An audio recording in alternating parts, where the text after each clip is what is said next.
بەناوی خۆی گەورە و میهرەبان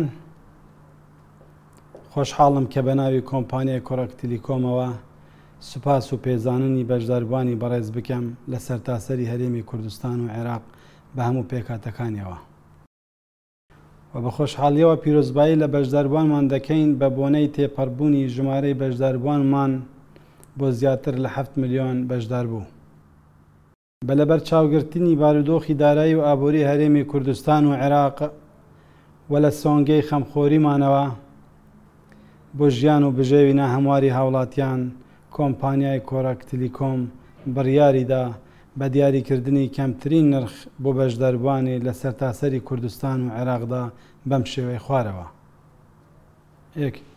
مژدە دەدەین بە هاوبەش و بەشداربوانی خۆشەویست لە پارێزگاکانی هەولێر و دهۆک بە داشکاندنی ڕێژەی 70% نرخی ئێستای پەیوەندی لە ناو تۆڕی کۆمپانیای کۆڕەک و کۆمپانیاکانی تر لە ڕێی زیادکردنی خولەکی پەیوەندی بێبەرامبەر.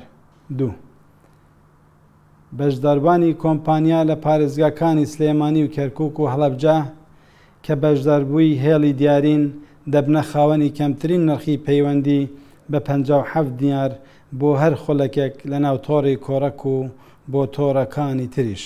سەبارەت بە پێشمەرگە قارەمانەکانی بەرەکانی جەنگ ڕای دەگەینین کە بەردەوام دەبین لەسەر ئۆفەری تایبەت بە بەرەکانی جەنگ کە لە سەرەتاوە پەیڕەوی دەکەین و نرخی قسەکردن تیایدا داشکێنراوە بە ڕێژەی 98%. هەروەک ڕای دەگەینین کە برایانمان لە سوپای عێراق و هێزە ئەمنیەکان لەم ئۆفەرە سودمەند دەبن لە سەرتاسەری بەرەکانی جەنگی دژ بە تیرۆر. سەبارەت بە بەشداربوانمان لە ناوەڕاست و باشووری عێراق کۆمپانیای کۆڕەک بەردەوام دەبیت لەسەر بەهێزترین ئۆفەری کە پێشکەشی کردووە بە ناوی تدەلل کە ڕێژەی داشکاندن تیایدا 80%.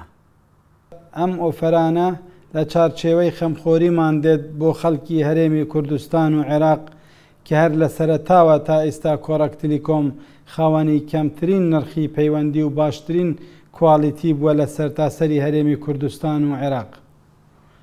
هەر سەرکەوتوو بن.